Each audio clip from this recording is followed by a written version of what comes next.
Hello friends. पिछले video में हमने जालोर की सोनगरा चौहान के बारे में जानकारी प्राप्त की थी और जाना था कि कौन कौन से जो तथ्य हैं और जो क्वेश्चंस हैं वो उसमें इम्पोर्टेंट हैं और बार बार परीक्षाओं में पूछे जाते हैं। आज हम मेवाड़ का गुहिल वंश के बारे में जानकारी प्राप्त करेंगे। तो दोस्तों, मेवाड़ के गुहिल वंश के बारे में जानकारी प्राप्त करने से पहले कुछ चीज़ें हम जान लेते हैं कि ये जो मेवाड़ का जो क्षेत्र था वो कहाँ कहाँ तक फैला था, वो आज के अकॉर्डिंग। तो देखिए, आज का जो डूंगरपुर का डिस्ट्रिक्ट है उसका कुछ भाग, उदयपुर पूरा, राजसमंद पूरा, भीलवाड़ा का कुछ भाग, चित्तौड़ पूरा, प्रतापगढ़ का कुछ भाग, बांसवाड़ा का कुछ भाग इसमें सम्मिलित थे। और कभी कभी तो ये जितने डिस्ट्रिक्ट हैं सारे के सारे ये पूरे के पूरे ही इसमें सम्मिलित हुआ करते थे, क्योंकि किसी प्रतापी राजा के आने के पे क्षेत्रफल घटता बढ़ता रहता था। जब जैसे मान लो कि कोई कमज़ोर राजा आया तो क्षेत्रफल कम हो जाता था, और जब कोई प्रतापी राजा आएगा जो बहुत ज़्यादा बहादुर राजा होगा उस समय ऑब्वियसली वो अपना क्षेत्रफल बढ़ा लेगा। तो ये डूंगरपुर, उदयपुर, राजसमंद, भीलवाड़ा, चित्तौड़गढ़, प्रतापगढ़, बांसवाड़ा इन ज़िलों में फैला हुआ था। तो इस यहाँ से क्वेश्चन एक ये बनता है कि इनमें से कोई 3 डिस्ट्रिक्ट और एक चौथा डिस्ट्रिक्ट मान लो पाली दे दिया, ठीक है। तो फिर ये पूछा जाएगा कि कौन से डिस्ट्रिक्ट में आज वर्तमान में मेवाड़ का राज्य स्थापित नहीं था, वर्तमान डिस्ट्रिक्ट्स में से कौन से में नहीं था। तो उसका आंसर होगा पाली। इस तरह से यहाँ से क्वेश्चन बनता है। मेवाड़ का जो प्राचीन नाम है शिवी, ठीक है, प्रागवाट, मेदपाट, ठीक है। ये जो सारे क्वेश्चंस हैं ये भी आते रहते हैं एग्ज़ाम के अंदर। संस्थापक गुहादित्य का नाम तो कम पूछा जाता है, लेकिन कब स्थापना हुई थी? 566 ईस्वी में स्थापना हुई थी। ईसा पूर्व नहीं है, माफ़ कीजिएगा, ईस्वी के अंदर इसकी स्थापना हुई थी। और इसका जो आरंभिक राजधानी थी वो थी नागदा, ठीक है, जो कि वर्तमान में उदयपुर में स्थित है। मेवाड़ पर गुहिलों की 24 शाखाएँ थी। मेवाड़ पर गुहिलों की 24 शाखाओं में से 2 शाखाओं ने राज किया था, ठीक है। गुहिल वंश हुआ करता था पूरा का पूरा, उसकी 24 शाखाएं हुआ करती थी। उनमें से 2 शाखाएं रावल शाखा और सिसोदिया शाखा, इन्होंने यहाँ पे राज किया था। GH ओझा एक इतिहासकार हैं, उनके अनुसार 1350 वर्षों तक एक ही क्षेत्र पर शासन करने वाला यह विश्व का एकमात्र वंश है। किसी भी वंश ने इतने लंबे समय तक किसी एक क्षेत्र पर शासन नहीं किया। और हिंदू धर्म के रक्षक कहलाते थे इसके राजा, और हिंदूजा सूरज की संज्ञा इन्हें दी जाती थी। इस क्रम में महाराणा कुंभा को हिंदू सुल्तान और सांगा को हिंदू पथ कहा जाता था। हिंदू सुल्तान और हिंदू पथ, इससे रिलेटेड क्वेश्चन आता है। सीधा सीधा क्वेश्चन यही आता है कि हिंदू पथ कौन से राजा को कहा जाता था, तो उसका नाम है सांगा। हिंदू सुल्तान कौन से राजा को कहा जाता था, तो उसका आंसर है कुंभा। आगे बढ़ते हैं।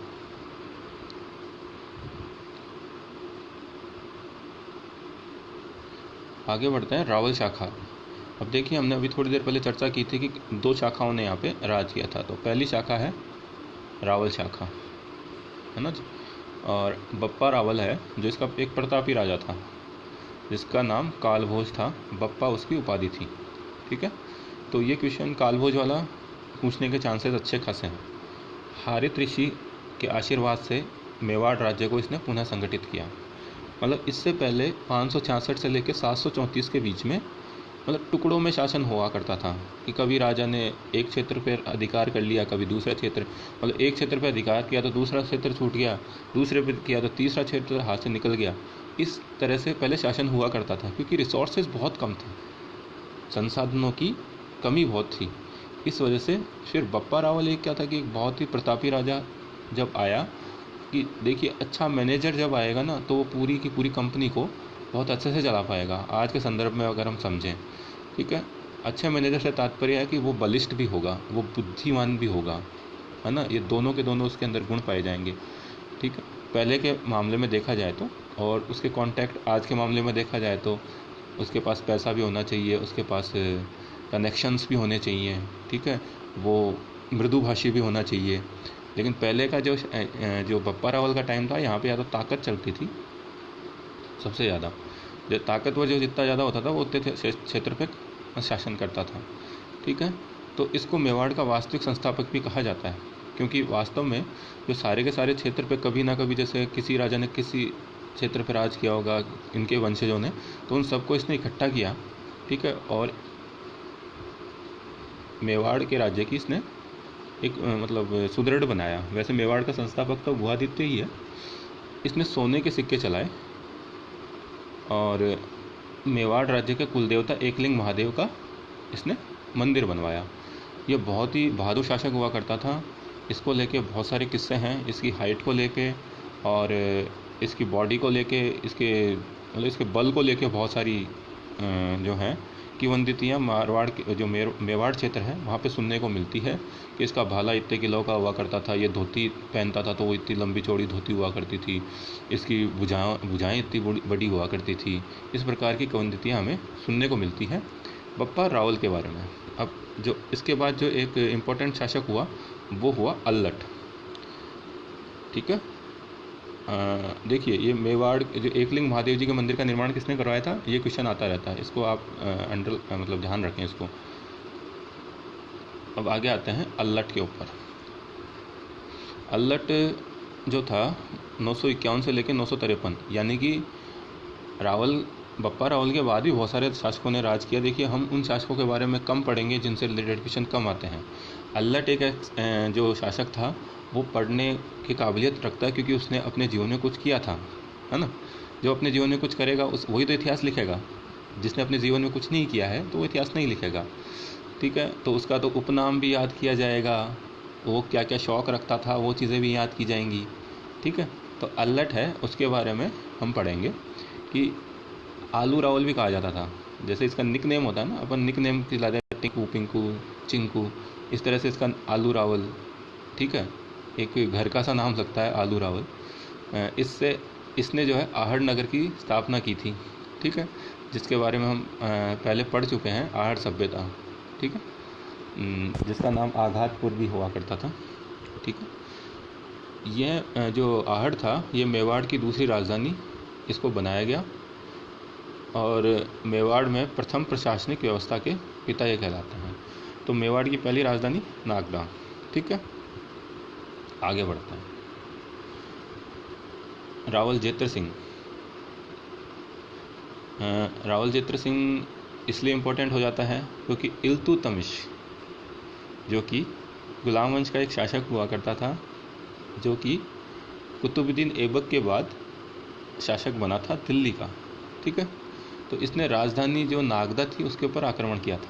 देखिए, जेत्र सिंह कभी भी इतना इम्पोर्टेंट नहीं बन पाता अगर उसके ऊपर इल्तुतमिश ने आक्रमण नहीं किया होता, ठीक है।